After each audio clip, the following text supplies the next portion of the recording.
ways is dependent on your country. Even though most countries endorse that statement of no pay, some countries did not. So it's not a binding statement, it's a non-binding statement. But most countries endorse that statement, but most countries decide to leave it open as to whether to pay or not to pay. But for us in Nigeria, we don't pay ransom and we don't encourage.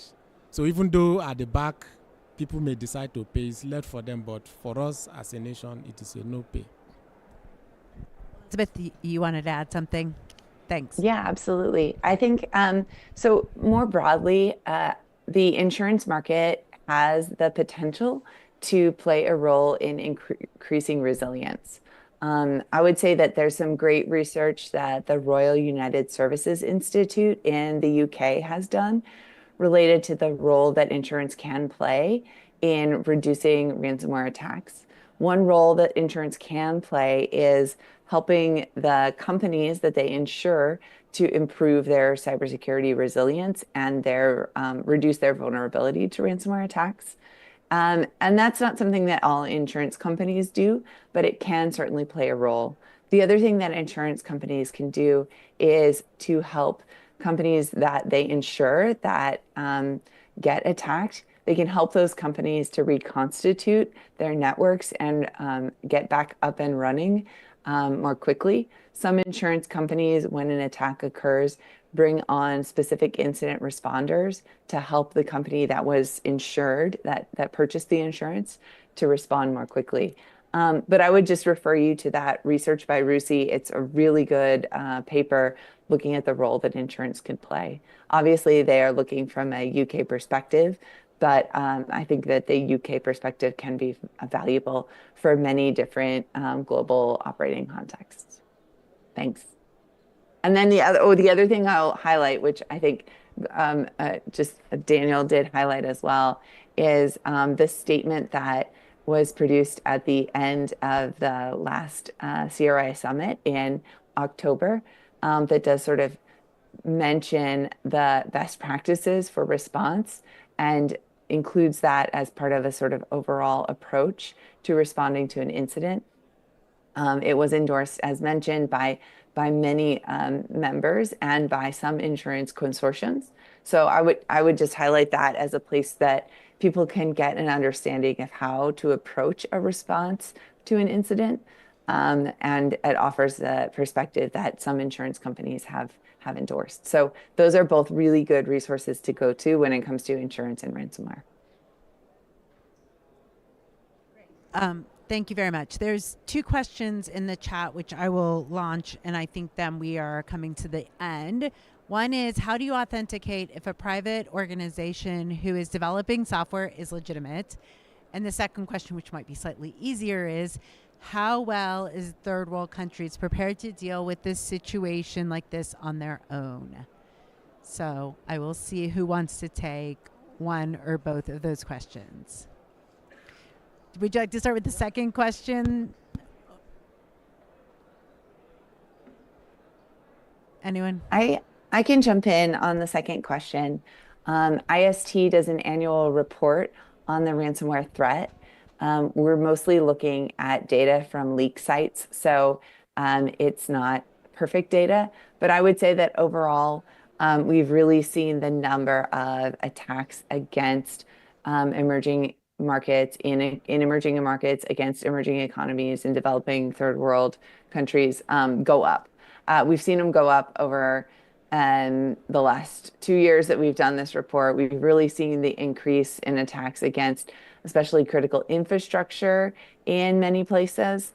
And also, sort of, to be frank, like the place where money is. So things like banking and financial institutions. We've seen attacks against government actors and government entities like pension funds. So there was a case where cyber criminals attacked the pension fund of a small Caribbean island nation.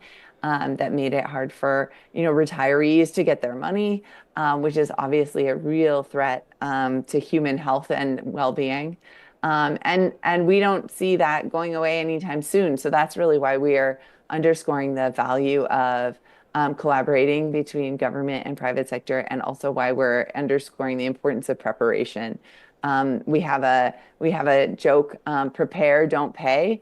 And we don't mean that in the you can't pay, but rather avoid paying by preparing. You won't get attacked, therefore you won't have to even think about the payment conversation if you can be well prepared. So I'll sort of highlight that as the best way. I would also highlight that, when it comes to the question of on your own, I don't think that anyone should be dealing with this threat on their own. I think that the collaboration CERT to CERT, which has been highlighted here already, collaboration between national cybersecurity authorities, like in the US, we have the Cybersecurity and Critical Infrastructure Authority. The Spanish government has INCIBE. There are many sort of national authorities that would like to collaborate with one another. I'll highlight that the State Department actually has done a fair amount of collaboration when it comes to building national CSIRT capacity, and also including in collaboration with Nigeria. And I think that that's really the future of defending against this threat, is improving partnerships and improving collaboration.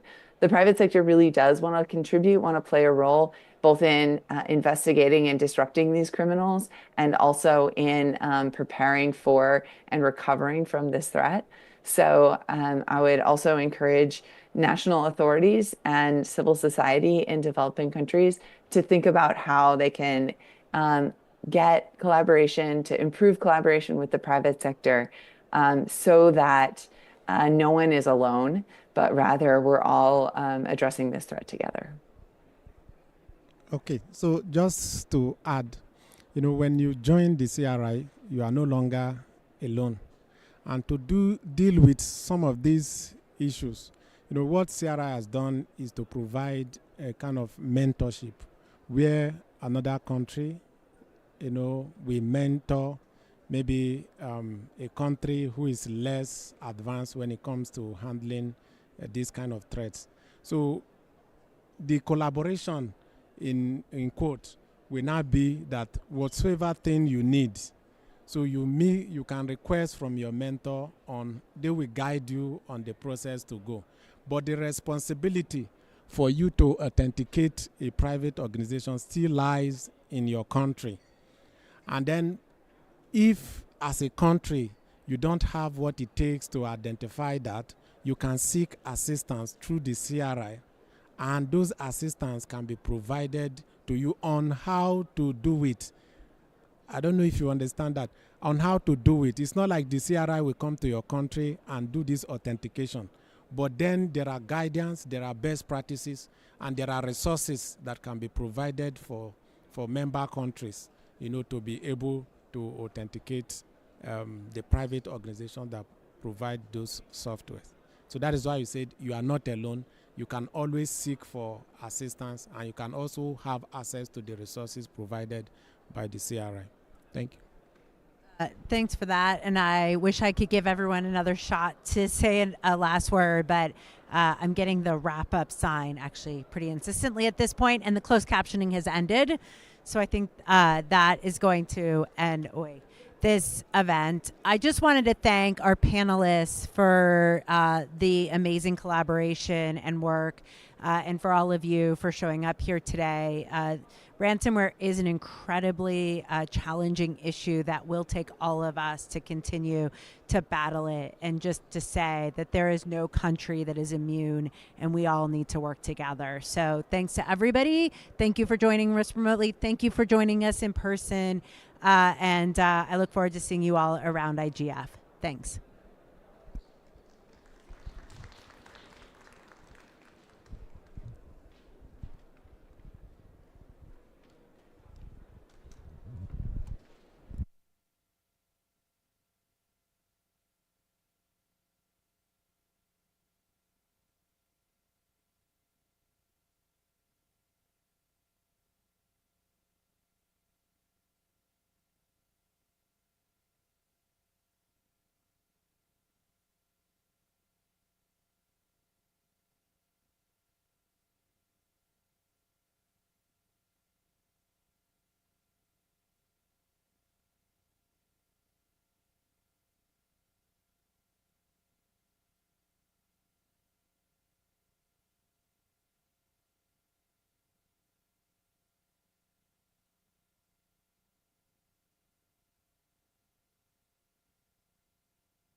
Thank you.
Hi, I think we're ready to start. Can everyone hear me?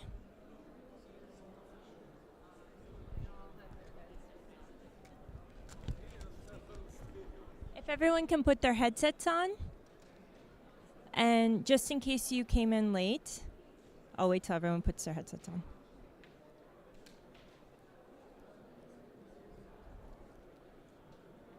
In case anyone came in late, we just asked if if you would like, we have 3 different sections because we are going to do a bit of a breakout for networking. So the first section would be infrastructure and connecting the unconnected. The second section is training, if you feel like you would like to meet people involved in this area. It's number 3. You got it. And the third section is for ISOC chapters who would like to meet other people in ISOC chapters. Is it okay? It's working. I can hear it. Hear me now, too? You can hear Yes. me? Can everyone hear me? Okay, they can hear me. So I was just saying, if you would like to sit in a section, we have 3 different sections.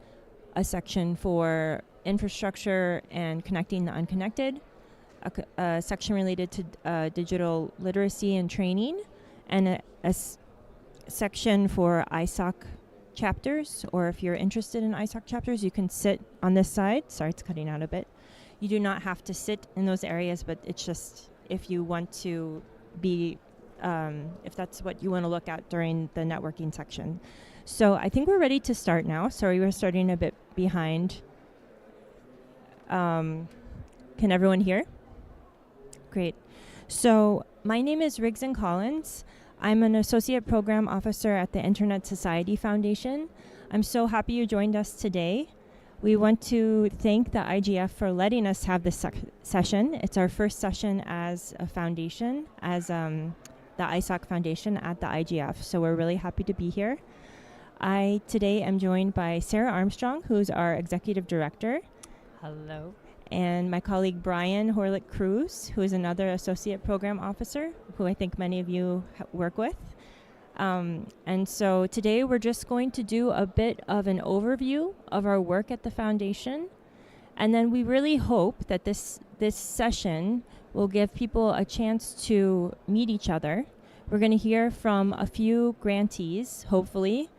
We're going to put a few grantees on the spot. I see some people who have just walked in. And then we're going to break up, exchange information, and then meet back for some questions. You have a note card on your table. If you have a question that you would like to ask us, please feel free to write this. We might not be able to get through all of the questions, but we will try to get through some, and we can try to answer questions you have after. I also want to say thank you to the people online, and our moderator will also be taking your questions. Sorry. And so now I would like to turn it over to Sarah. Thank you, Rigson. Okay, good afternoon to everyone in this room, and good morning or evening to those who are online. We are very pleased, as Rigson said, to have the opportunity to have this session and to meet all of you and to share with you information about funding global connection. We want to really focus on connection. And when we say connection, it's not just a matter of getting people access and connection to the internet, but also a connection to the benefits of the internet and the way in which it can change lives. So we'll be talking about the foundation itself, and then we'll also share some stories about what our grantees are doing, as that is the real important part to us. So I will start just by sharing with you, well, here's the name, and as I said, focusing on the word connection. I'm going to stand, I think. Our vision for the internet, our vision is an internet is for everyone. And this is a statement that we share with the Internet Society. And the idea here is to make sure that we get the internet to as many people as possible. And as we know, we still have a challenge. There's over 2.5 billion people who are still not connected. So we want to continue to find ways to make an internet for everyone. We are a supporting organization. The Internet Society Foundation is a supporting organization for the Internet Society. And specifically, what we're doing is making sure that we work together to secure an open, globally connected, and trustworthy internet for all. So that's a real focus for us. And then I just want to mention that what you'll be hearing about today is the philanthropy efforts of the foundation. And what that means is grant giving. So what we're responsible for is administering grants, managing relationships with grantees, and that's what we do all day long, every day, with a lot of passion. Go. Thank you. Okay, so in 2019, we began looking at how to form a foundation, and then really got kicked into gear in 2020. And that year, yes, the year of the pandemic, we started this foundation, was our first full operational year. And we are now in our 5th full operational year, almost concluding because we're so close to the end of the year. And as you can see, since we started, we have committed over $60 million in grants. We have committed 1,030 grants over this time that we've been involved. And then we are working or have worked in 121 countries. So we've really grown quite a bit, quite rapidly, and feeling very good about the progress that we've made.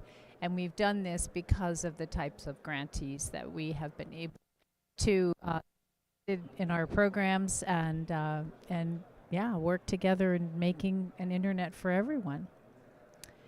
So here is a slide that shows for you what our different program areas are. And our program areas, there are 11 of them right now, as you can see. I'm not going to talk you through every single one of these because I think we want some time for everybody else to talk. And yeah. I just want to say the table in the back, the very back table, you'll see our impact reports. I know there are not enough seats, so people might be sitting there, which is fine. But if people want more information about the programs, they can take a glance on their way out of the back table. Yeah, and also we'll talk about where you can find things on the website because there's an awful lot of information on all these different programs. But the different ones that you can see include Beyond the Net, which is a chapter program. We have one called Connecting the Unconnected. We do a Global Encryption Day. We've got research. We have a program we call Skills, and the purpose of Skills is to make sure that once people are online, that they're benefiting from that access and working in the education and in economic opportunities arena to see what they can do with the skills that we can help provide through our grantees to change their lives. Sustainable peering infrastructure focused on IXPs and sustainable technical communities. We know what those are. So that's just a quick snapshot of the 11 program areas that we fund. Here are some examples. Rigson just mentioned our impact reports. We are now going to be doing an impact report for our program areas at the end of each year and produce them in the beginning of the next year. So right now on the table, you'll see program impact statements and impact briefs, and that will be covering 2023. And right now, we're developing ideas for how to share impact for 2024, and that we will be able to share with you sometime in the first quarter. Kind of keeps out. Sorry about that. I'm not sure what I'm doing here. So Beyond the Net is a program, as I mentioned, for Internet Society chapters, and you can see what we did in 2023, how many people we connected, and how many skills trainings were delivered to how many individuals. Additionally, we have a program called BOLT, and that stands for Building Opportunities, Leveraging Technologies, and that is targeted to registered nonprofits. We do have a requirement that our organizations that we fund through some of these programs are 501c3 or equivalent. So that's just something to know. If you're considering applying to some of our grant programs, you'll see that that is a requirement.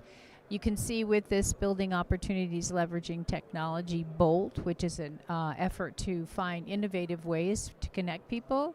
We've connected, again, this is the 2023 impact, 93,000 individuals and 538 internet access points.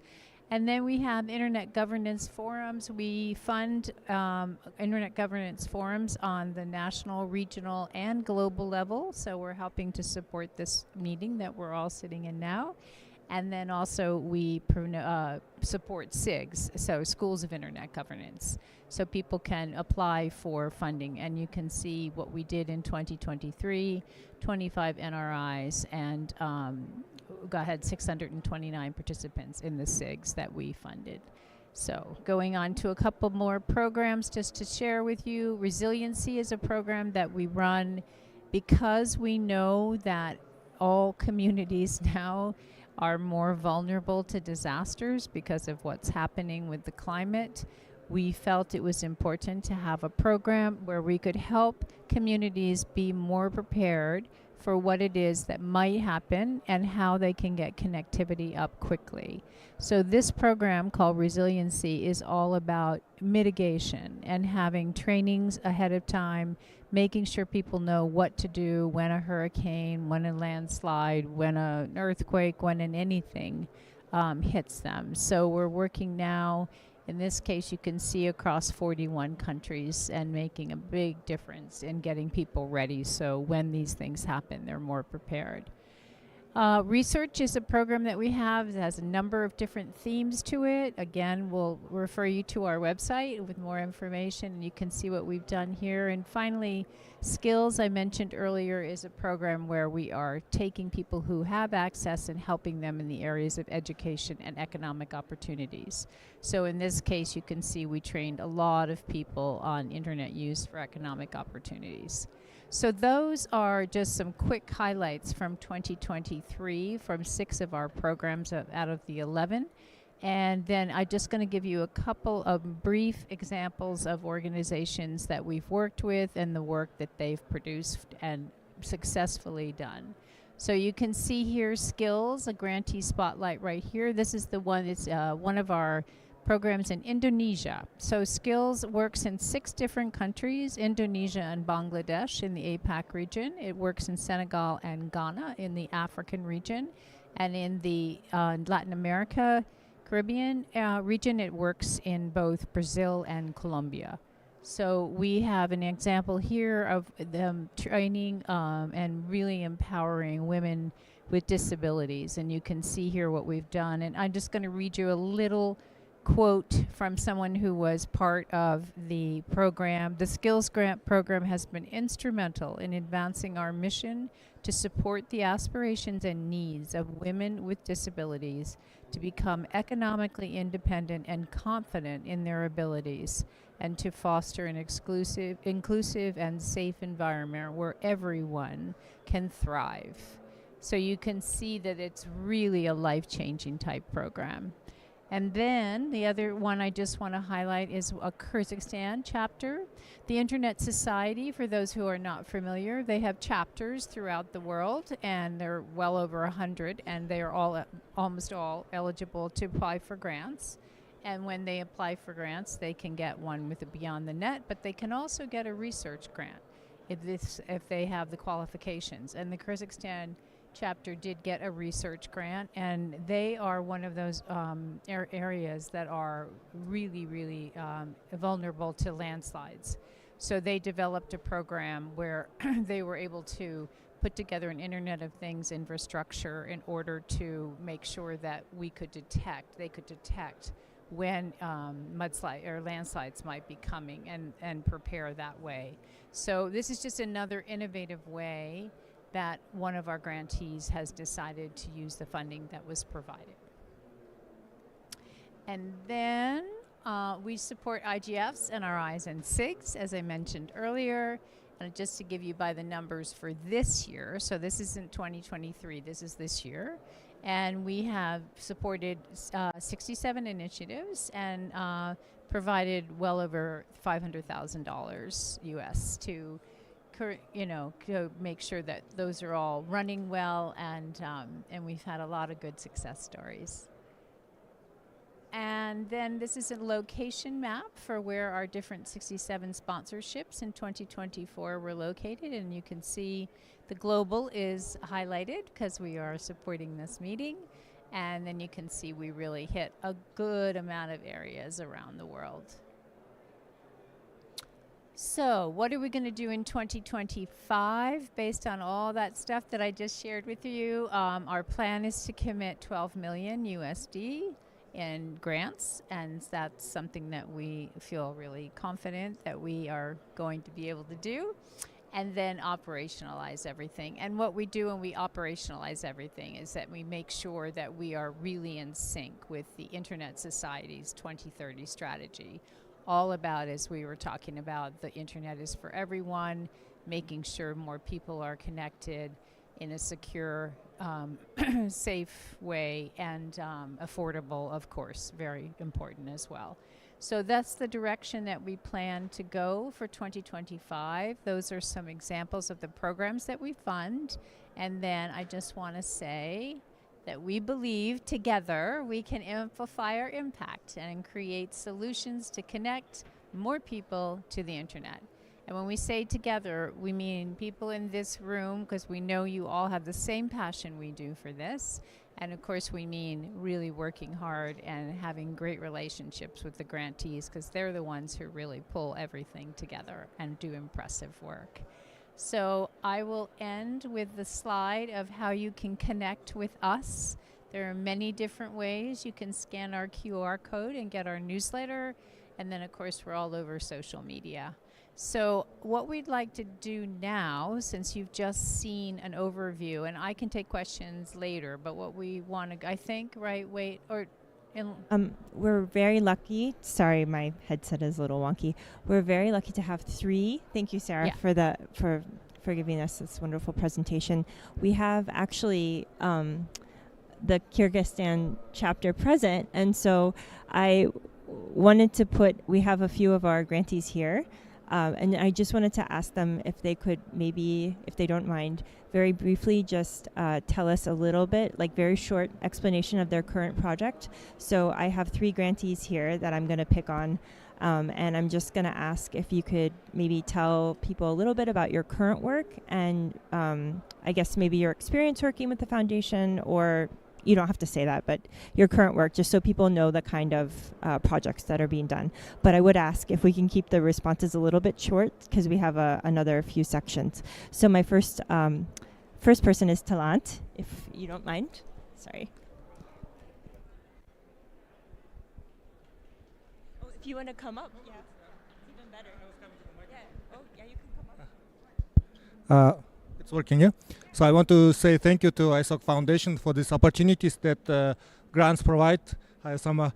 And indeed, as mentioned, we have actually a couple of grants that we are implementing. One is a research grant on using IoT LoRaWAN technology for disaster risk resilience. And another project that we're implementing is a Beyond the Net grant on digital skills and digital hygiene trainings for rural communities. And all of our work is focused on rural communities in the local language, and with the emphasis on opportunities for girls and women in rural communities. And would like to thank you for all these opportunities. Thanks. Thank you so much, Talant. We also have present. Sorry, he is from the Kyrgyzstan chapter of ISOC, and he's also works with YDF, I think. Also, yes. So we also have present 2 more grantees that I'm just going to briefly pick on. Sorry, I can't hear, so I hope this is working. We have Christina from the ISOC Armenia chapter, and they've been doing some wonderful Beyond the Net projects. And I think IGF also, you're also involved in, or? Hello everyone. We are working with ISOC Foundation in the scope of Rural Libraries project, and it is very great project we are doing with ISOC Foundation. We are supporting rural libraries for digitalization process and make their books and their let's say magazines, etc. All stuff they have, we are supporting them to create a program. Actually, we create a program for them, and they are digitalizing their old stuff and making people read them. I mean, by network, and they created a hub for all people in rural areas, and they are coming to these hubs and doing their work. Gaining money or just for the information they are gaining from these libraries, and it is very great. Thank you very much for your support and for your continuous work with us. Thank you very much. Thank you, Christina, and thank you for sharing your thoughts with us last minute. And then we finally have, if it's okay, Osama from the Digital Empowerment Foundation, and he is not. I don't know if you're an ISOC member, but this is an example of someone who is not an ISOC chapter affiliate, but is an outside organization that we've been able to work with on several projects. So I know you have very interesting work. If you want to tell us a little bit about your current project or anything you want to share with people. Yeah, thank you very much. So I'm Osama Manzir from Digital Empowerment Foundation based in India. And there are three relationship. One is that I remember, since we have been associated with ISOC for a very, very long time. I remember when before even ISOC Foundation, there was whole feedback session that used to happen, is that should we create a foundation, should we create a grant making organization? And I was very actively involved in that yes, we should, because they wanted to have community intervention to hear from whom it will benefit directly. So that was that. But for the last 3 years, we have been working with the foundation, and we are granted 3 times actually. And one was Bolt, and very interesting project that we did is that, I don't know how many of you know that there are tea gardens, hundreds and thousands, there are 5,000 tea gardens in Assam and North Bengal in India. And most of these tea gardens employ almost slave-like workers, and they all are indigenous communities. And they work like slaves, and without any internet connectivity, complete violation of their daily wages or their wages and so on and so forth. And then this grant was basically to provide internet connectivity in the middle of the garden, bypassing all administrative and bureaucratic hassles. And we could do 50 in the first one, and it was so successful that ISOC Foundation asked for next proposal, and now we have 100 location, 100 tea gardens having connectivity and access and education, everything available in a community level, managed by the community member on a sustainable basis. So it's like 100 tea gardens, and it is replicating every year. So that's one. The second is that, Himalayas, everybody want to go to Himalayas for tourism, for adventure, for everything. But they also live in, very, very strong disaster zones. So there is this one project that we are doing where we are working in an area where there is totally, completely internet dark. So we are establishing a communication system along with a community center, which is connected through data, and to have a 24/7 connectivity in a disaster zone, so that you are always next to the data connectivity for informing anything. So these are a couple of things. I can go on and on, but yeah. Thank you, Osama. Also, I'm a Himalayan and I didn't know about that project, so I have to ask you more about it later. In the interest of time now, I think we're going to take questions, or should we do breakout? Okay. Brian, I know you've been moderating online, and we don't want to forget the people online. And since we are in person, maybe we can, in the interest of time, take some questions from online people. Sure thing, Rigson.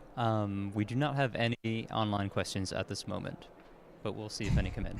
Does anyone here have any questions they would like to ask? Otherwise, we can break out. Okay. I think I saw your hand first, sir. Oh, yeah. Yeah, what are the criteria for research grant? So in this case, we definitely encourage you to go to our. Am I not on? Oh, you are. Am I on? You go. Okay, I'm on. Thank you. We encourage you to go to our Internet Society Foundation website, because it can give you all the information. It will also provide you with the different themes that we're funding. We have the internet economy, we have the trustworthy internet, we have a decolonizing internet, and we also have the green internet. So those are 4 different categories under which you can apply for research grants. If you're an individual, you could certainly apply. If you're with an organization, an academic institution, you can certainly apply. And you'll see there are various levels of funding depending on the type of person or application that we're getting. So at isocfoundation.org, which is our website, and I think we have it, yes, right up here, you'll see there's a tab right on the home page that says funding areas. So you can certainly get all of the different criteria for what we need. And as I mentioned, in some of the cases, it absolutely has to be a 501c3 or equivalent if it's an organization. So, yeah. Okay. Who is next? Right here? Okay. Okay.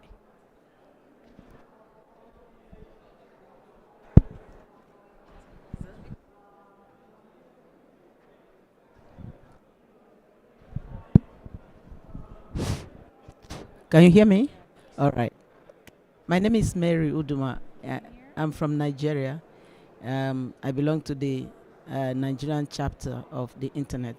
But specifically, I'm asking about child safety online and protection because we have a foundation that is an advocacy group specializing on that and engaging parents and engaging teachers and working with children, young people, whether the grants were eligible to be able to apply for a grant to do this work. Nigeria is a large country and so many schools. This year we had a summit and we had the children and other stakeholders around. And so that's what the foundation I chair is focusing on. So I wanted to know whether could be eligible to apply for grant. Thank you. Want me to take that? Okay. Yeah, absolutely. Please, what we would encourage you to do again is to go and look at what the different programs are and see what the work of your foundation does, how it matches up. And because we're just about to turn a new year, many programs are starting to open up and launch again. We have a number of them launching in January.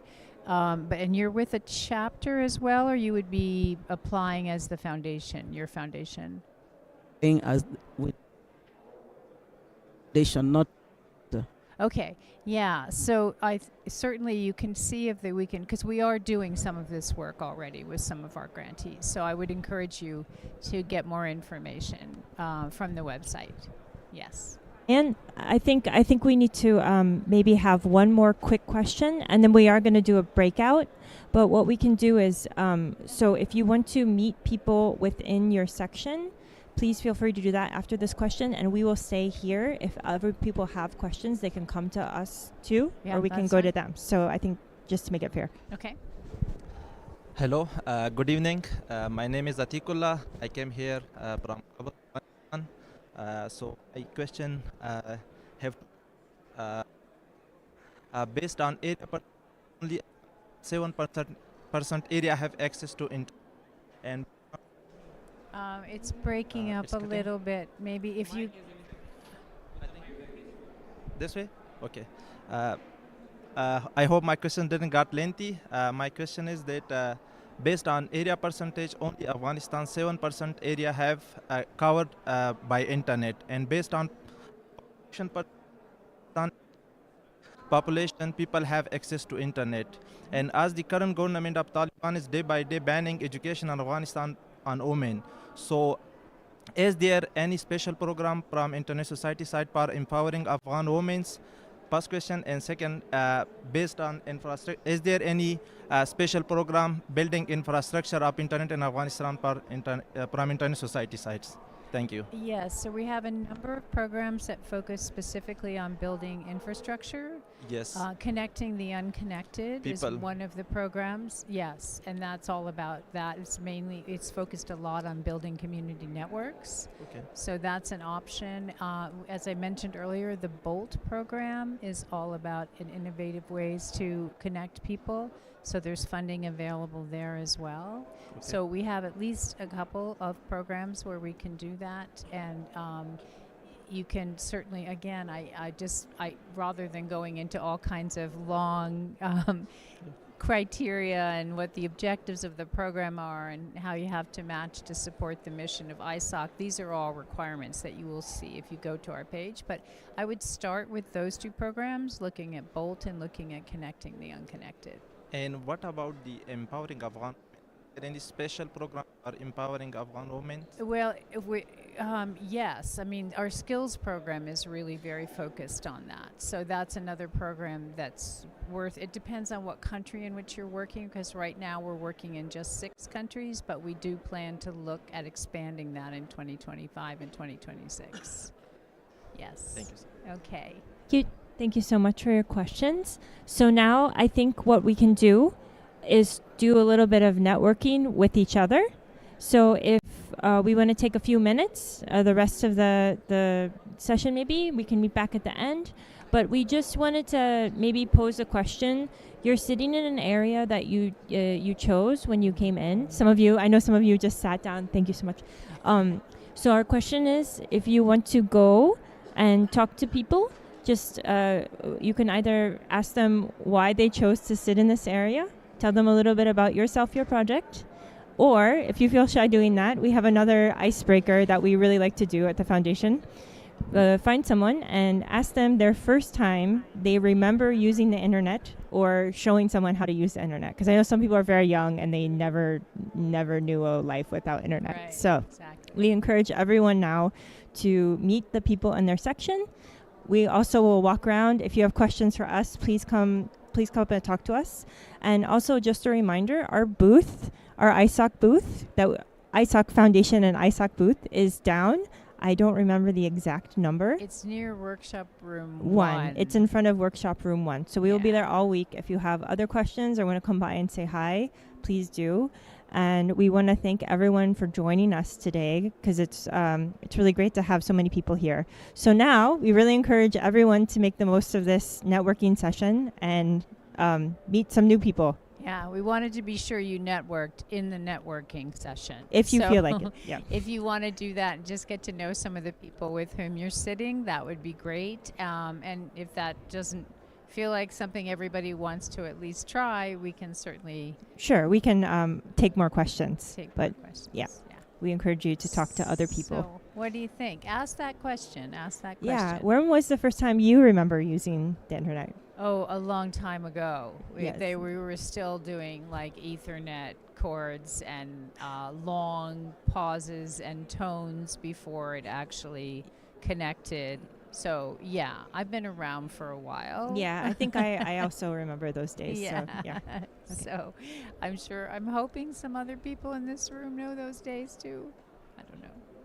So. And if you do have questions, we'll be here. So please feel free to raise your hand or come up and talk to us. Thank you. So at least say hi to your neighbor. At least you can say hi. Introduce yourselves.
Sorry?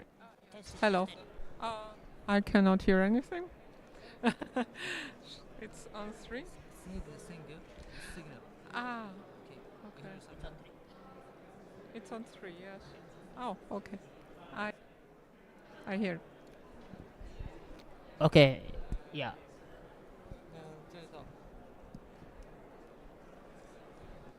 Hello.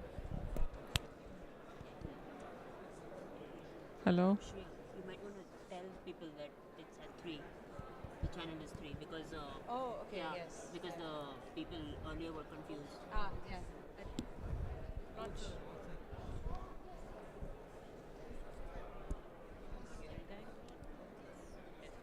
Testing.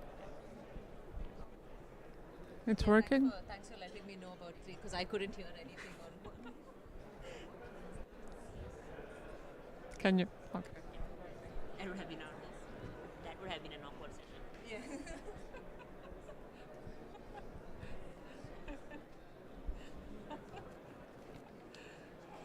So where are you based? India. Mumbai. Where are you based? Indiana. Indiana.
David will be moderating online. Yeah.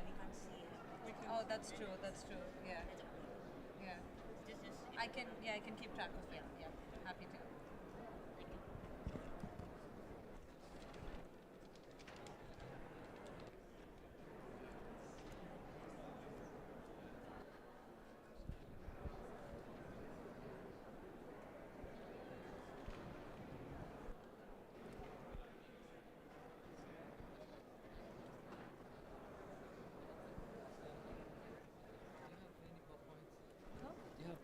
No, we don't have a in at 5. Yeah. There's someone joining us online. So can we get them up on screen? Okay.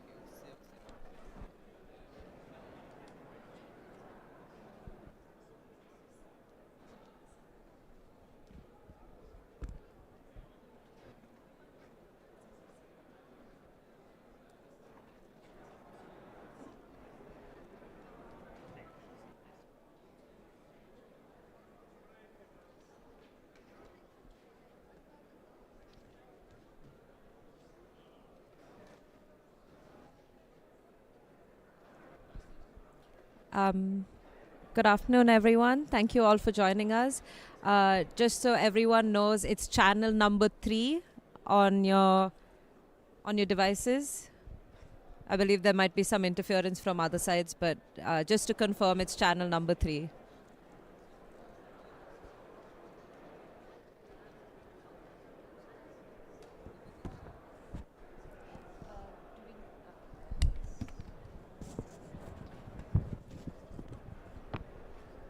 Perfect. Okay. So it looks like we have our online participants as well. Hello. Welcome. Good morning. Can everyone hear me? Samara, can you hear me? Hello. Yes? Yeah? Okay, perfect. Okay, if everyone's ready, we can get started. Believe everyone's joined us online. Perfect. Good evening, everyone. Thank you so much for joining us here today, this evening. We know it's the last session, but I can promise you we have an excellent panel, and it's going to be very interesting to hear more from them. We're joined together for the networking session on assessing AI risks and impacts, safeguarding human rights and democracy in the digital age. We will be moderated by Professor David Leslie, who is the Director of Ethics and Responsible Research Innovation at the Alan Turing Institute and Professor of Ethics, Technology and Society at Queen Mary University of London. He will be introducing the rest of the panel. But to everyone joined here today and online, my name is Smera Jayadeva. I'm a researcher at the Alan Turing Institute, and I'm very proud to say I have supported in helping publish and develop this human rights impact assessment framework that we've done with the Council of Europe. So now I'll turn it to David to introduce us to this panel. Great, Smera, can you hear me? Am I just give me an acknowledgement that you can hear me, and I'll keep going. Good. Okay. Okay. So thank you so much, Smera. I am very thrilled to be here with you. Just to say, our team at the Turing has been really involved with this process dating back to 2020, when the Ad hoc Committee on Artificial Intelligence was really doing the initial steps to building a feasibility study that would come to inform what now is the Framework Convention, the treaty that is aligning human rights, democracy, and the rule of law with AI. And I'll just also say that really this is the adoption of the Huderia methodology, which has just happened this past month, is really a kind of historical moment in a time of change, and where so much of the activities in the kind of international AI governance ecosystem are yet to be decided. And so this is really a kind of path-breaking outcome, I would say. In fact, I was just thinking about it over the years in being at the Council of Europe plenaries, where we've really talk through some of these governance measures. It was early 2021, I want to say, where we first took a question about foundation models and frontier AI. So that, I mean, you can just imagine that rich conversation about governance challenges has been going on at the Council of Europe's venue in Strasbourg for a number of years now. So I'll also just quickly say the Huderia itself that has been developed through the activities of the Committee on Artificial Intelligence and all the member state and observer states, it really is a unique anticipatory approach to the governance of the design, development, and deployment of AI systems that anchors itself in basically four fundamental elements. We've got a context-based risk analysis, which provides a kind of structured approach initially to collecting and mapping the information that's needed to understand the risks of AI systems, in particular, the risks they pose to human rights, democracy, and the rule of law. It really focuses in on what we call the socio-technical context, so the environments, the social environments in which the technology is embedded. It also allows for an initial determination of whether the system is the right approach at all, and it provides a mechanism for triaging more or less involving governance processes in light of the risk of the systems. There is also a stakeholder engagement process, which proposes a approach to enable engagement as appropriate for relevant stakeholders, so impacted communities, in order to sort of amplify the voices of those who are affected, and to gain information regarding how they might view the impacts, and in particular contextualize and corroborate potential harms. Then there's the third sort of module, if you will, or the third element is a real risk and impact assessment, which is a more full-blown process to assess the risks and impacts that are related to human rights, democracy, and the rule of law in ways that really both integrate stakeholder consultation, but also really ask the how questions and try to think of downstream effects in a much more full-blown way. And then finally, there's a kind of a mitigation planning element, which provides steps for mitigation and remedial measures that allow for access to remedy and iterative review. And all as a whole, the HUD area also stresses that there's a need for iterative revisitation of all of these processes and all of the elements of HUD area, insofar as both the innovation environment, so the way that the systems are designed, developed, and deployed, both that is very dynamic and changing, but also the broader frame, the broader social and legal, economic, political contexts are always changing, and those changes mean that we need to sort of be flexible and continually revisit how we're looking at the governance process for any given system. So with that, let me now then introduce our first panel speaker, and that is Mr. William Diab, who is chair of the ISO IEC JTC 1 SC42. So just a wonderful standards development organization or set group of them that are doing great work on AI standards. And he'll address the role of AI standardization in safeguarding human rights, democracy, and as well as cover some of the existing and upcoming standards on these issues. So I'll turn it over to you. Go ahead. Thank you, David, and thank you for the warm introduction. I'd like to thank you also for the invitation to present on this panel. My name is Wael, and as David mentioned, I chair the Joint Committee of ISO and IEC on artificial intelligence. And so I'm going to give you a brief flavor of what we do.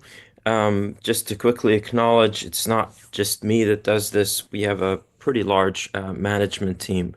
And we'll make all of these slides available, but in the interest of time, I'm going to just jump into just what it is that we do. And so we take a look at the full ecosystem when it comes to AI. We start by looking at some of these non-technical trends and requirements, whether it's application domains, regulatory policy, or what's perhaps most relevant here is emerging societal requirements. Through that, we assimilate the context of use of the technologies we cover, and then what we do is we provide what we call horizontal and foundational projects on artificial intelligence. And I'll talk a little bit more about examples, but I want to point out that the story doesn't stop there. We have lots of sister committees in IEC and ISO that focus on the application domains themselves that leverage our standards. We work with open source communities and others. So we are part of the ISO and IEC families. Our scope is we are the focal point for the IT standardization of AI, and we help other sister committees in terms of looking at the application side. We've been growing quite a bit, so we've published over 30 standards and have about 50 that are active. We have 68 countries, so the way we develop our standards is by one country, one vote principle, and about 800 unique experts that are in our system. I would also like to note that we work extensively with others. We have about 80 liaison relationships, both internal and external. And I'll show a slide at the end. We also run a biannual workshop that's complimentary. The way we're structured is we currently have 10 major subgroups, 5 of which are joint with other committees, and I'll show what we do. So the first thing that's important about understanding AI and being able to work with different stakeholders that have different needs is to have some foundational standards. And this area covers everything from common terminology and concepts. And by the way, that is a freely available standard that we do to a framework using AI. A lot of the work in this area has also been around enabling what we call certification and third-party audit of AI systems. So we believe that it's important to enable this to ensure that we have broad, responsible adoption of AI. Um, Another big area for us is around data. So data, as many people know, is at the cornerstone of having a responsible and quality AI system. This original work started by looking at big data, and we completed all those projects, and then we expanded the scope to look at anything related to data and AI. And so we're in the process of publishing a 6-part multi-series. The first 3 have been published, and the next 3 should be published in this coming year around data quality for analytics in the AI space. Some of the more recent work is around synthetic data and data profiles for AI. Trustworthiness, which is very relevant to the topic at hand, as well as enabling responsible systems, is probably our largest area of work. It's a bit, the slide is a bit of, it's a bit of an eye chart to try and read. And the reason is that the way we look at AI systems is we start from the fact that they are IT systems themselves, and yet with some differences from a traditional IT system, for example, in terms of the learning. And so what this allows us to do is to build on the large portfolio of standards that IEC and ISO have developed, and then extend that for the areas that are specific to AI. So one example of the work here is our AI risk management framework. This was built on the ISO 31000 series as an implementation specific to AI. But other things that you might see bolded on this chart are things that you might hear in every day. So making something controllable, explainable, transparent, and what we do is then take those concepts and translate them into technical requirements. A colleague of mine had put this together to indicate where societal and ethical issues lie in terms of the direct impact versus things that are further away. And I thought it was a great slide because everything in yellow really maps into what we're doing today. So when it comes to societal issues and concerns, we deal with them in 2 ways.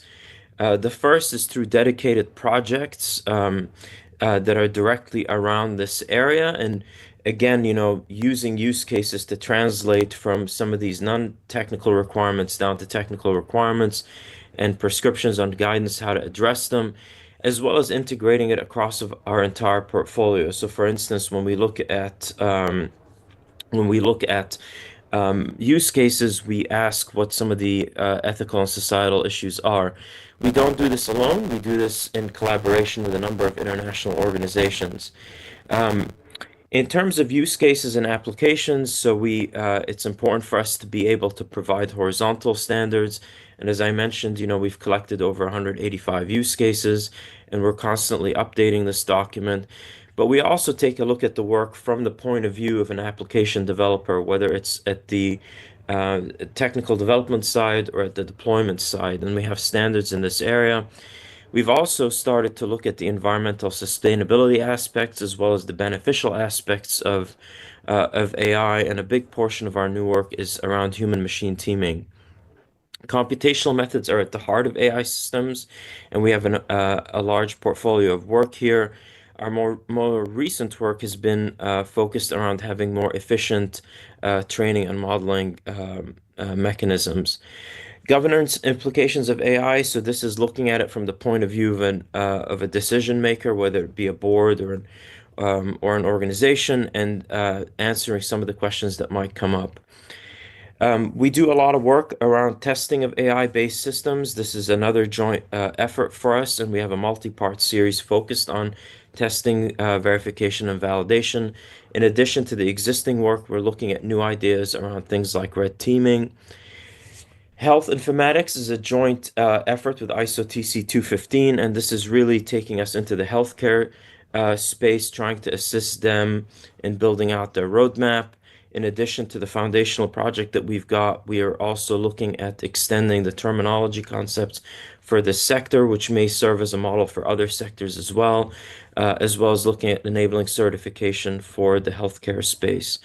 In terms of functional safety and AI systems, This is the work around enabling functional safety, which is essential for sectors that consider safety important. This is being done jointly with IEC SC65A. Natural language processing is around everything to do with language, and it goes beyond just text, and this is becoming increasingly important in new deployments.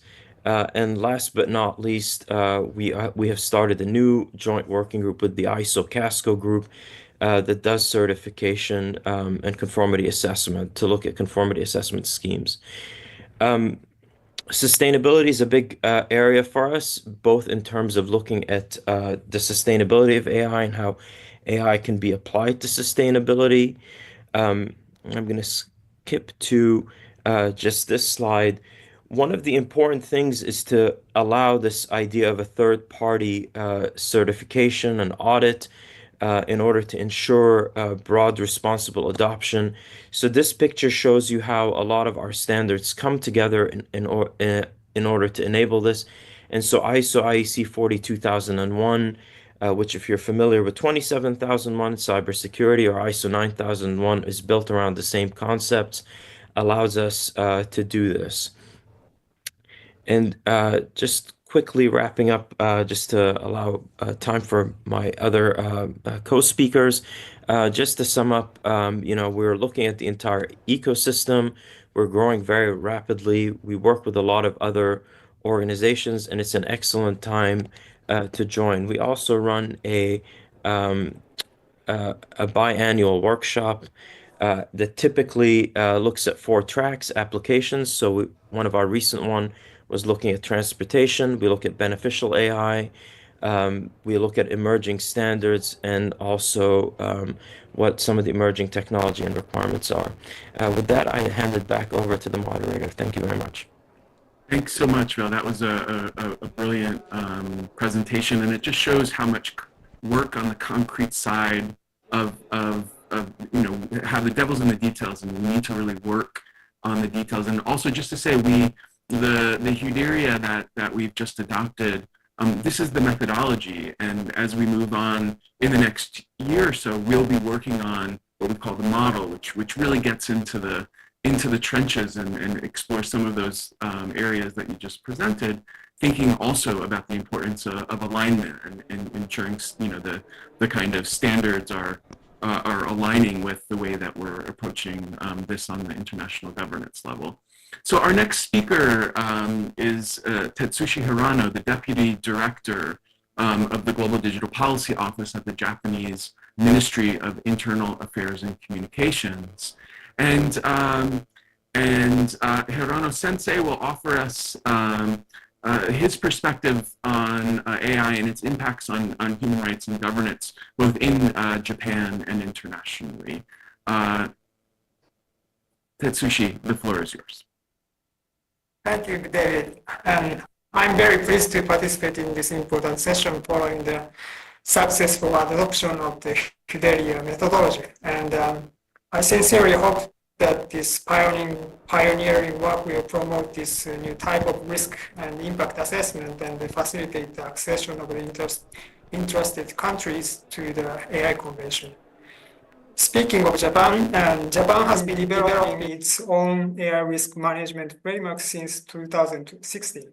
And this year we released the AI guidelines for business, which took into account the results of the Hiroshima AI process for the advanced AI systems as well.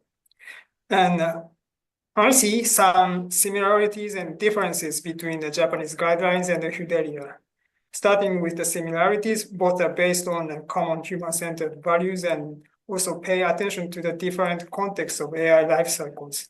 While Huderia provides a model of risk analysis of the application, design, and deployment context, the Japanese guideline differentiates these aspects from the perspective of AI actors. Namely, the guidelines provide a detailed list of what developers and deployers and users are recommended to do respectively.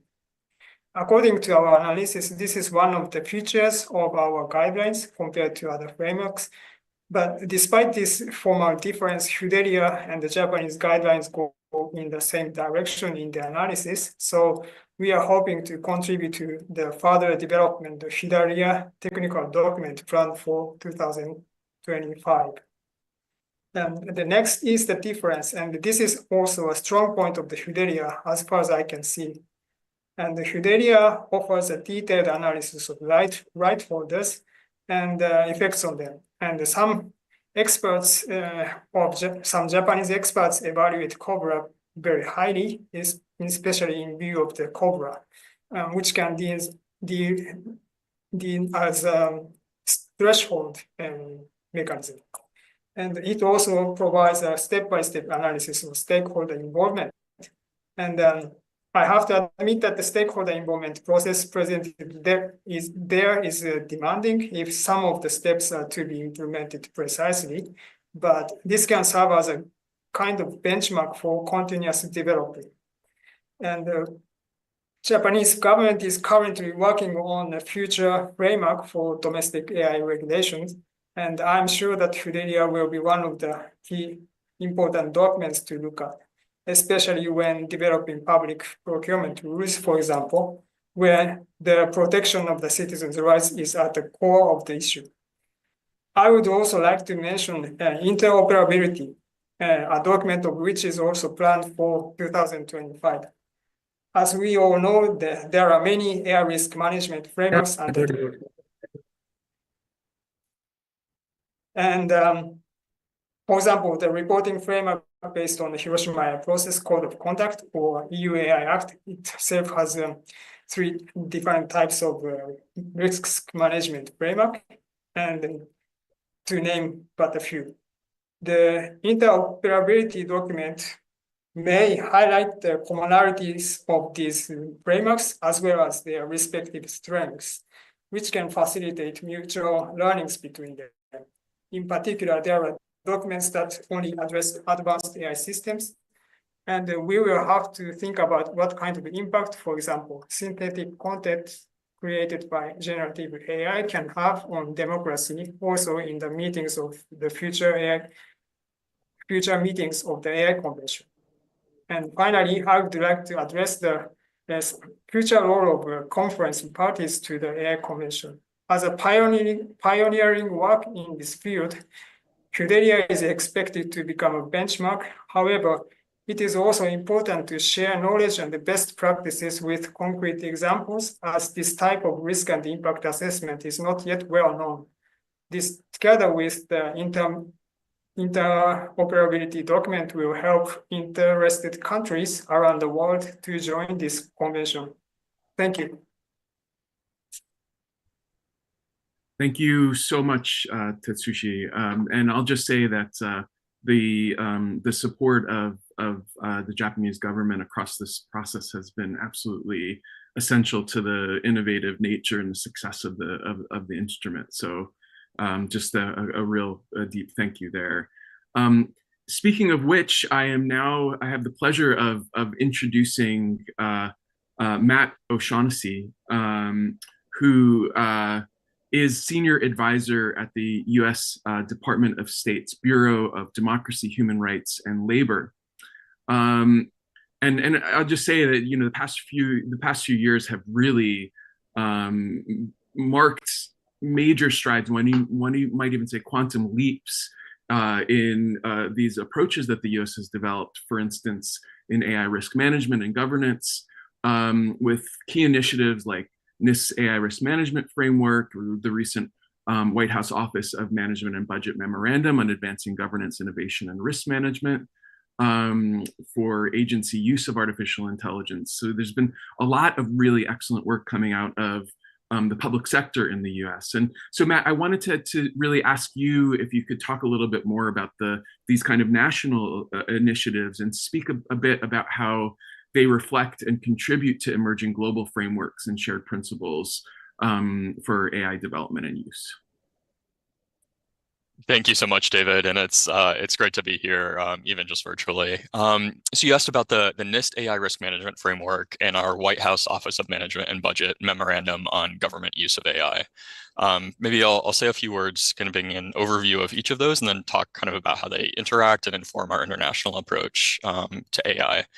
So both of these documents take a similar approach. They're both flexible. They're both very context aware, directed specifically at how particular AI systems are, designed and used in particular contexts.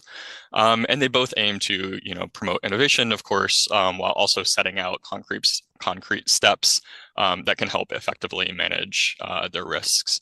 So I guess let me start with the NIST AI risk management framework. So this is our general risk management framework that sets out steps that are applicable to all organizations, whether they're private entities or government agencies who are developing or using AI. So the AI risk management framework describes different actions that organizations can take to manage risks of all of their AI activities. A lot of those are relevant to respect for human rights. So for instance, it describes both technical and kind of more systemic governance steps that can help manage harmful bias or discrimination, mitigate risks to privacy.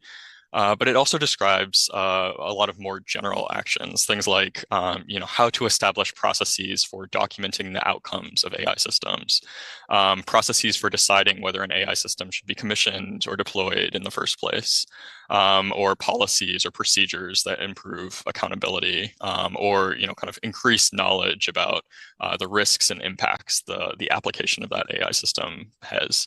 So a lot of these governance-oriented actions address many of the concepts that are set out in the Council of Europe AI Convention. And they help lay the groundwork for organizations to better consider the risks to human rights that their AI activities pose, and also, address and mitigate them. As I mentioned before, the risk management framework is really designed to be applied in a flexible and context-aware manner.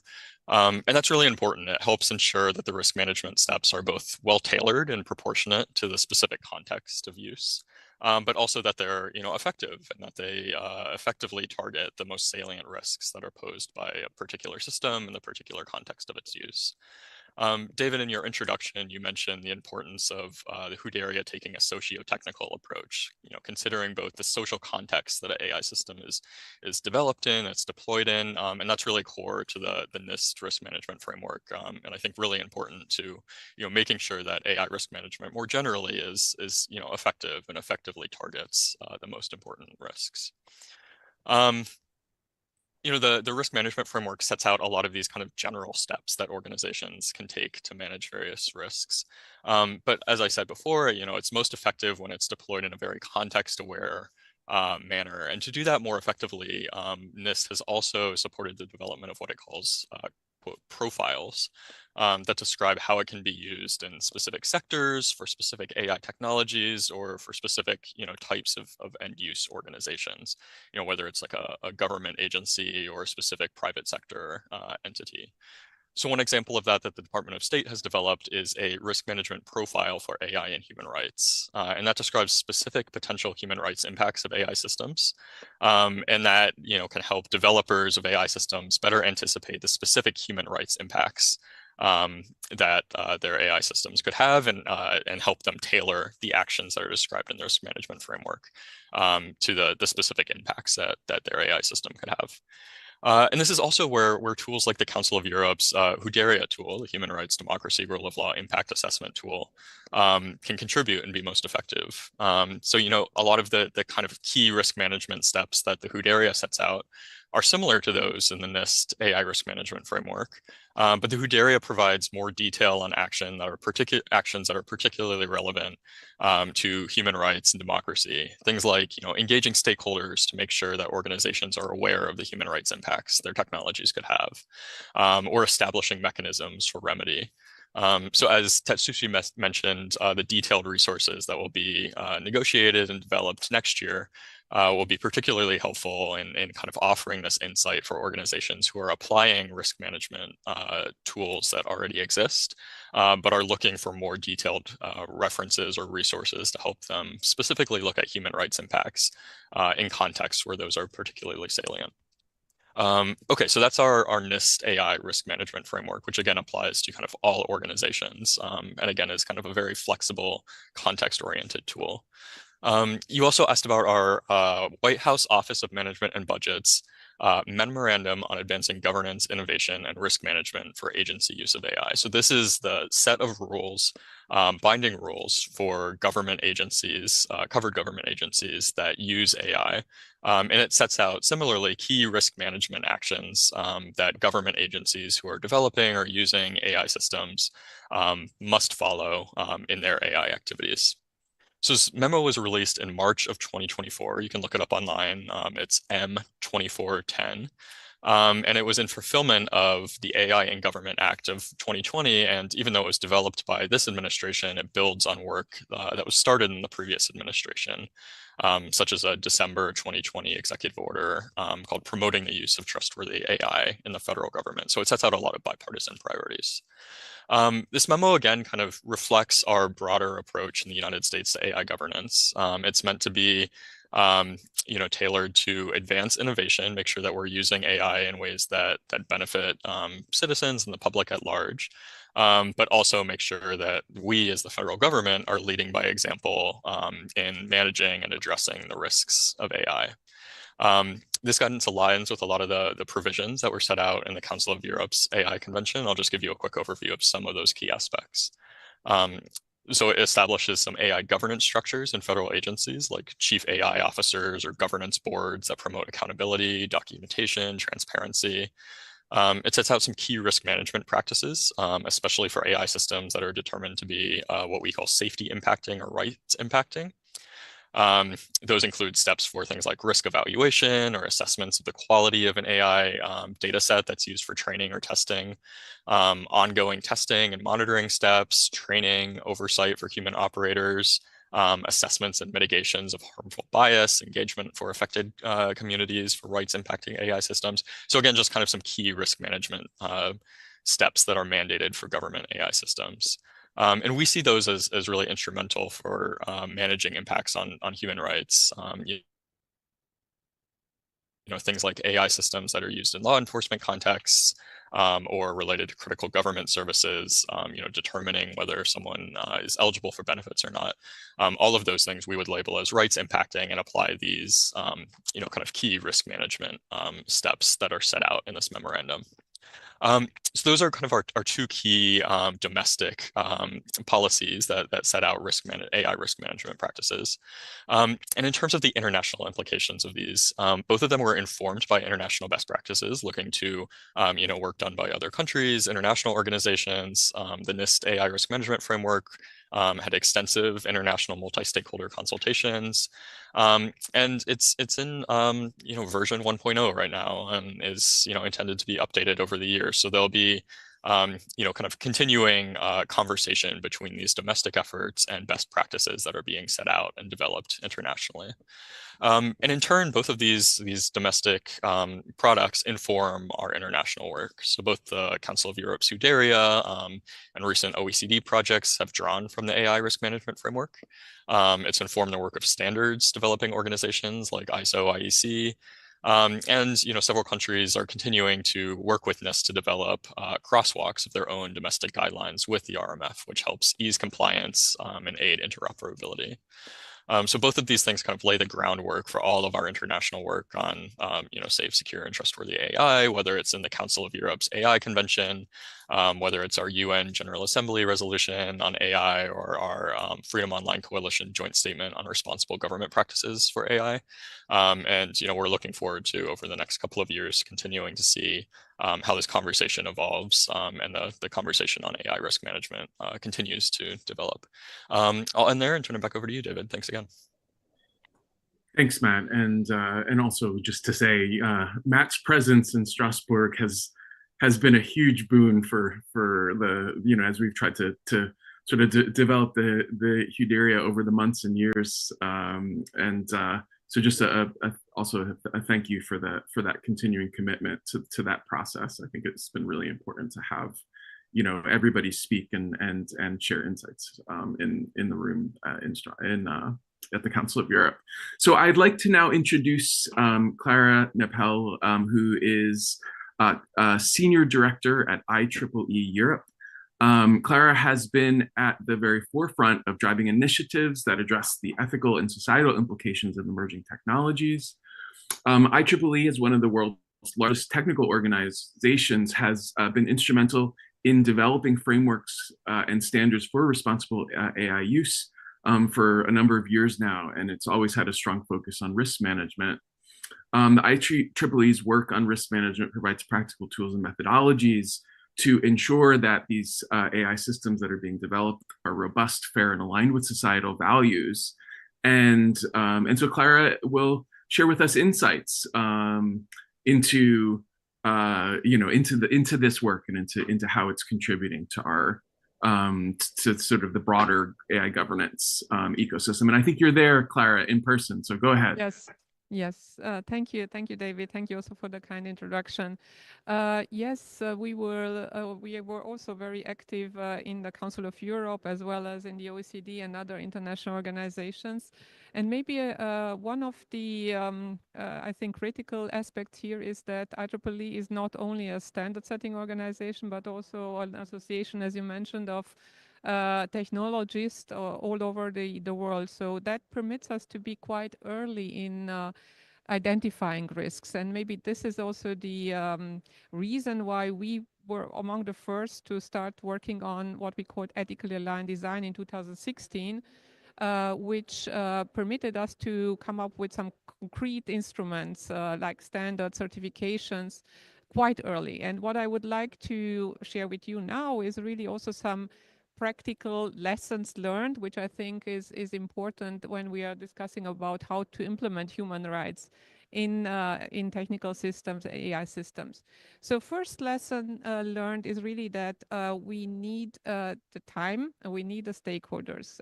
We need even if we think that some of the concepts like transparency or fairness are already quite defined, you might be surprised. So I'm also co-chair of the OECD expert group on AI and privacy. And both, let's say, ecosystems have very clear understanding of what transparency means or what fairness means. But this is very different. For the privacy professionals, for instance, transparency is about the transparency of data collection. And on the AI expert side, it's really about how the let's say decisions of the systems are made understandable. So this is just one example. And so let's say one of our most used standards right now, IEEE 7000, took this time. So it took 5 years to being developed. In 2021, we had the standard published.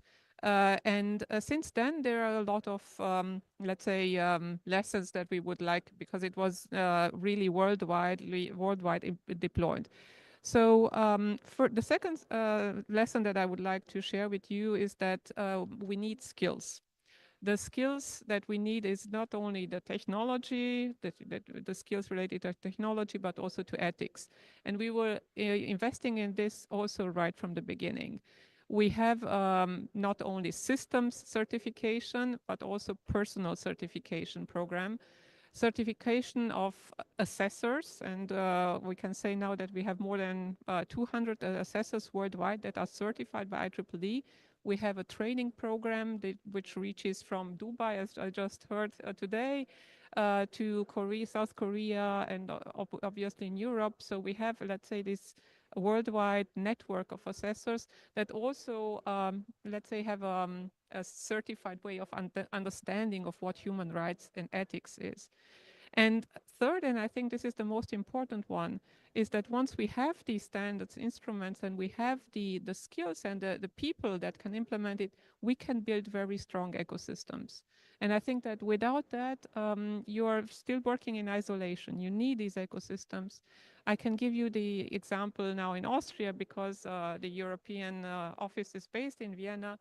We have now, starting from the city of Vienna, so from public services, to data hubs in Tyrol, for instance, that are built on the basis of IEEE 7000, which that means that already the data governance, let's say, is according to ethical principles, and then all the applications that are running on this data hub are also required to fulfill the same requirements.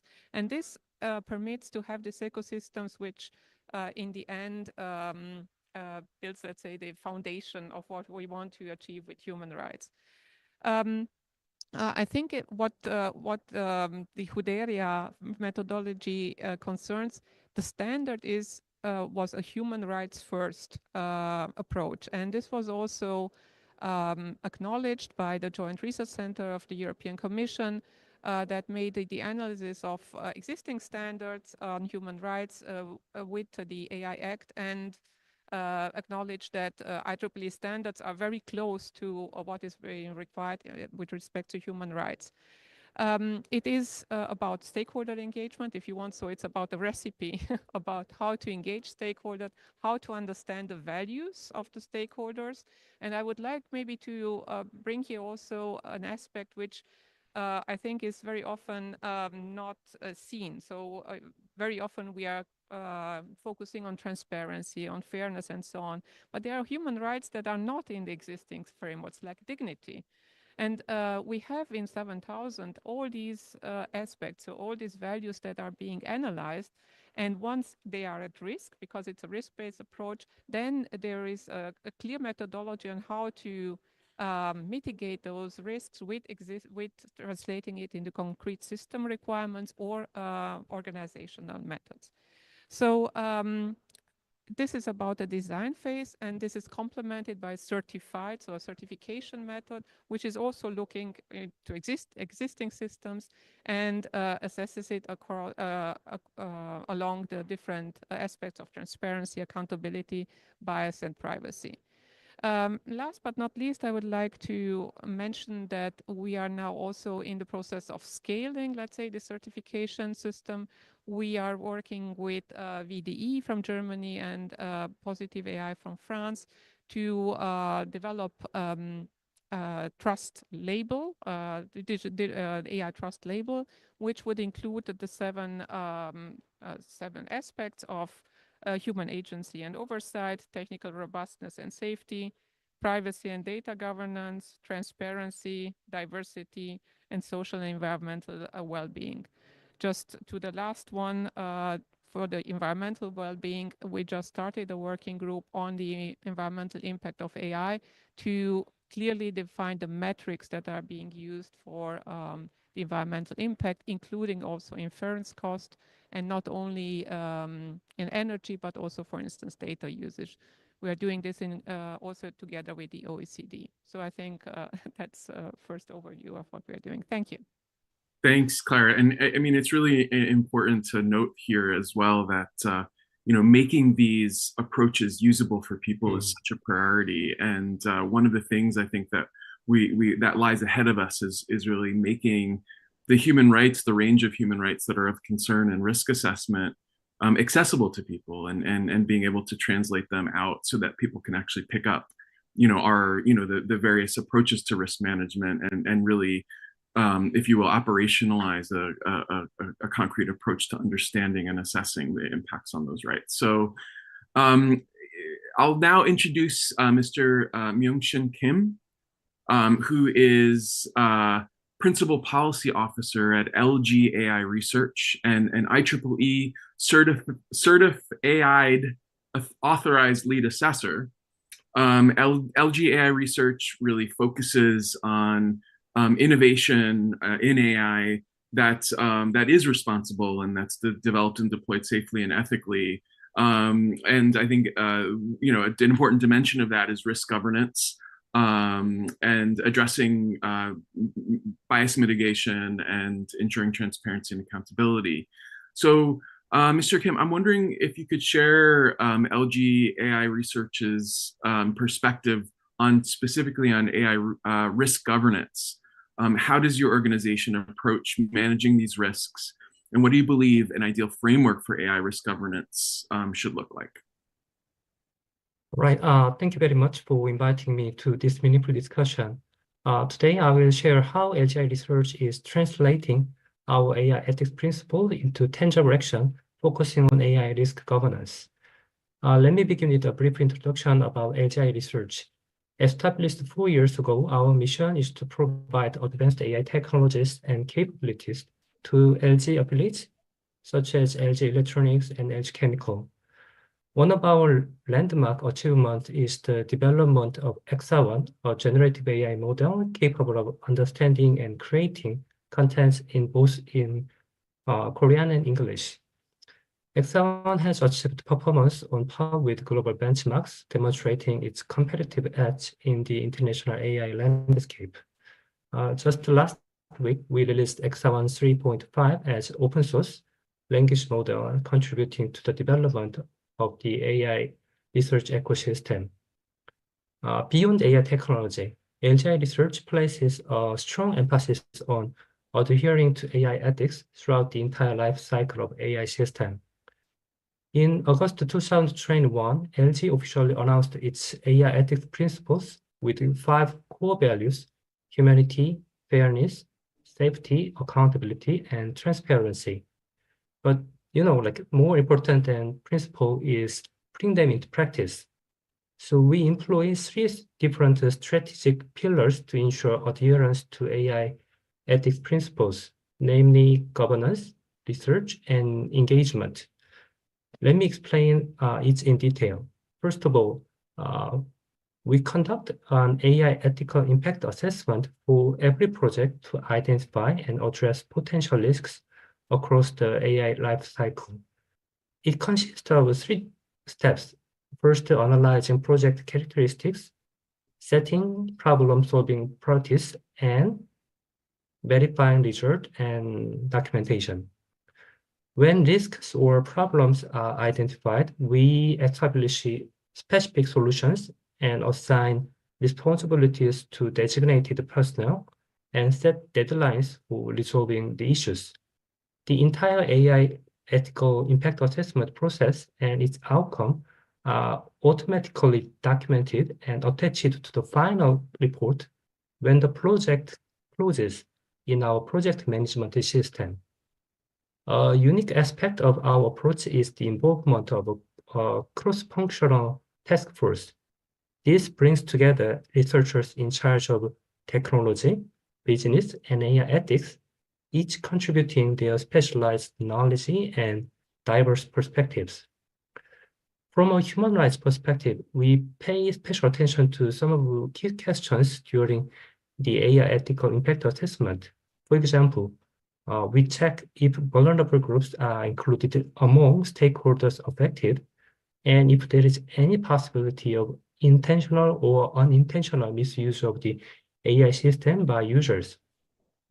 Additionally, we educate data workers about the Universal Declaration of Human Rights and the Sustainable Development Goals, providing guidelines to respect, protect, and promote human rights during data production or red teaming process.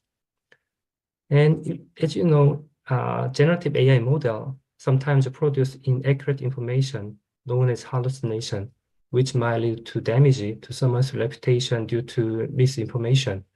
To address this issue, we have developed models, AI models that generate answers based on factual information and evidence. Additionally, we are continually researching unlearning techniques to selectively delete personal information that was unintentionally used during training process. And considering that AI is ultimately created by humans, I think it's also important to assess the level of AI ethics awareness and human rights sensitivity among our researchers. For this reason, every spring, LGI Research conducts an AI ethics awareness survey to assess and improve adherence to our AI ethics principles. I personally pleased to see that the gap between awareness and practice has narrowed this spring compared to last year. Additionally, we hold an AI ethics seminar bi-weekly to boost interest and participation in AI ethics among our researchers. And for AI ethics to take a root in our society, I believe citizens' AI literacy must improve.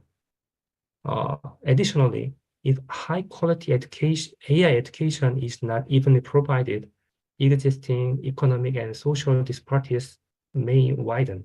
To address this issue, we we provide customized AI education program to over 40,000 youth, college students, and workers annually for free.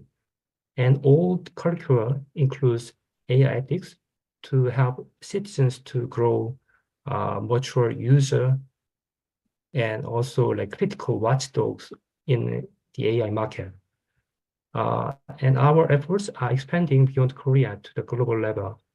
We are collaborating with UNESCO to develop online educational content for AI ethics, targeting researchers, developers, and policymakers. The final MOOC contents will be available for free worldwide by early 2026. Lastly, every January, we published a report compiling all the outcomes and lessons learned from implementing our AI ethics principles. These reports illustrate how we are implementing not only just like our own AI ethics principle, but also UNESCO recommendation on the ethics of AI and South Korea's national AI ethics guidelines. We hope this can serve as a reference for other companies in their AI ethics implementation efforts. The following report is scheduled to be published at the end of January next month, and will be available on our homepage. So if you have interest, please check. Thank you for your attention. Thanks so much for all that great information, Dr. Kim. Now, in the interest of time, I'm just going to go right to introducing Hiram Podar, who is a member of the Policy Research Group at the Center for AI and Digital Policy, CAIDP, and is also Executive Director of Encode India. Now, in particular, CAIDP has been a vocal advocate for the development and implementation of strong governance frameworks that prioritize transparency, accountability, and fairness in the production and use of AI systems.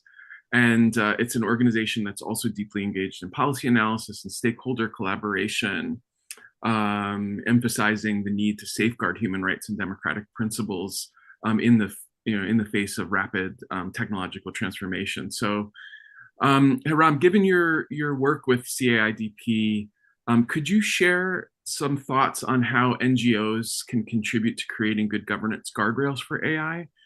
In particular, what do you see as the critical steps for ensuring that AI systems are designed and deployed in ways that uphold societal values and human rights? And you are there in the room, if I'm not mistaken.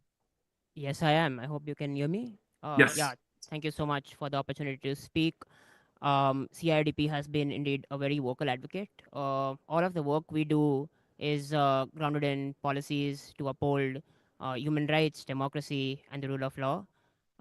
Ultimately, for NGOs, it's all about advocacy through engagement with the due process in terms of public voice opportunities which might come up, and bringing in as much of a public voice as possible. Just a few minutes ago, my co-speaker was just speaking about how all rights are not often covered. Sometimes there are contexts which are overlooked, unfortunately. So really kind of CSOs and NGOs can be that bridge between the on-ground implementation or on-ground risks and how the public is feeling, and the policies which are being developed, whether it be at the COE or whether it be the NIST frameworks and so on. Um, Highlighting specific actions CIDP has taken. We have been very vocal in the advocacy for the ratification of the Council of Europe AI Treaty. We think it prevents global fragmentation. It aligns everyone's national policies to global standards. And we've recently released statements to the South African presidency for the G20 to ratify the treaty, to the US Senate to ratify the treaty. We also, bring in voices, as I was talking about earlier. One of our key members in our global academic network is Encode Justice, which is a youth organization focused on AI risks, making sure that AI works for everyone and that AI is safe for any kind of future generations, that they do not inherit any kind of malicious AI that might impact human rights. Quickly jumping onto specific actions in terms of design and development. That was a very interesting question, by the way. At CRDP, we have something called the Universal Guidelines on AI. We just recently celebrated the 6th anniversary of the UGI principles, as we like to call it. And what we would like to see most is, having clear red lines in whatever policies governments put out, in terms of prohibiting use cases that are not based on scientific validity, in terms of use cases that might be adversely impacting certain groups or impacting again, human rights, democracy, and the rule of law. We see some kind of early examples of high risk use cases, for example, in the EU AI Act, things like biometric surveillance or social scoring, and so on. And what would be exciting to see is having ex ante impact assessments, having proper kind of transparency and explainability across the AI lifecycle from design to decommissioning. Ultimately, having whistleblower protections, we seeing uh, increasing kind of a race to developing better and better AI systems, and we find it very necessary, for there to be certain guardrails and certain whistleblower protections, so that people can speak their mind. Um, yeah, and just in specific use cases like autonomous weapon systems having termination obligations, which is another one of the cornerstones of our UGI principles. So having human oversight, we see constantly that a lot of states, so we release something called the Artificial Intelligence and Democratic Values Report on an annual basis, which is the world's most comprehensive coverage of like national AI policies, and we rank countries according to their metrics. And something we saw very interestingly was all countries have ratified the UNESCO recommendation on AI ethics, but countries are really slow in implementing them. And this also brings to light kind of like the global digital divide. A lot of the global south countries are particularly, playing catch up. Countries are not getting to, submit their readiness assessment methodologies to the UNESCO, which is our key indicator for implementation.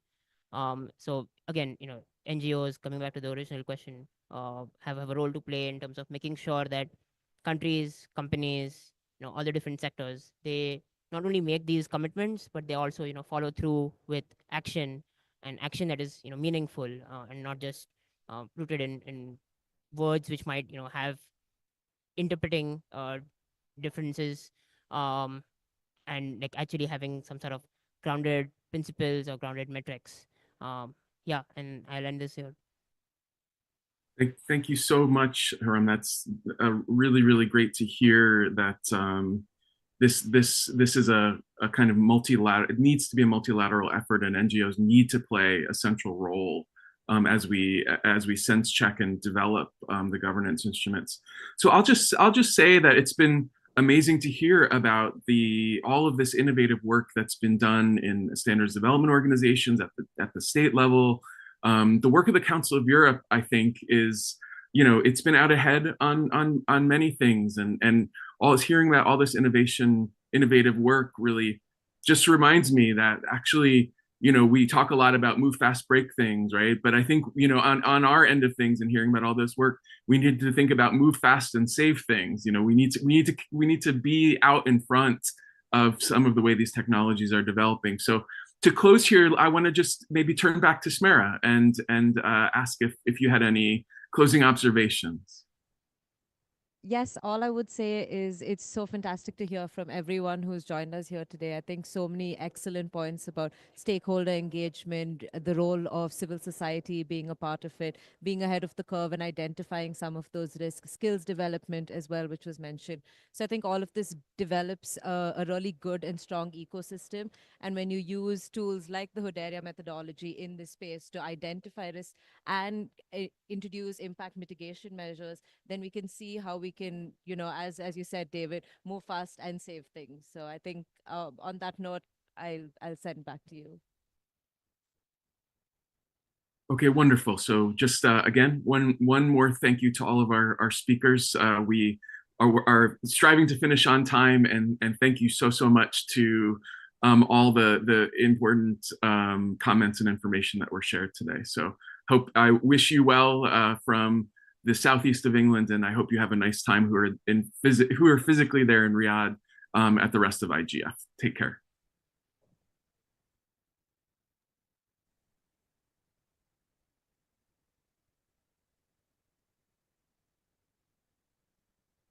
All right, thank you.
Yeah, we did see you like going around the clear.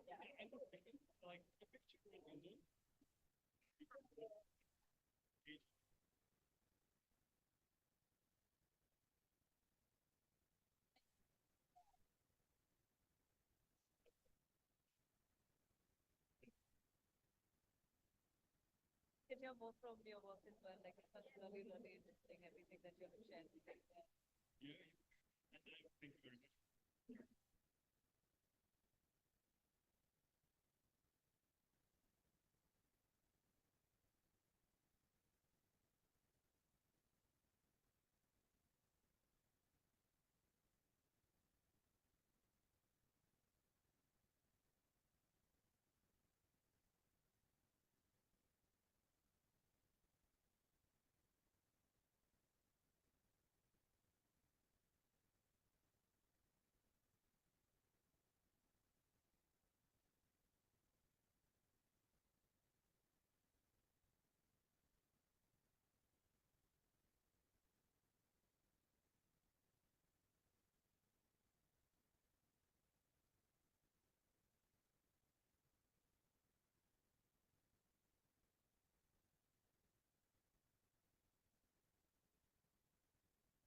Yeah, I mean, I didn't do much besides sit there and try to make as many obvious like lookups at David, like, hey,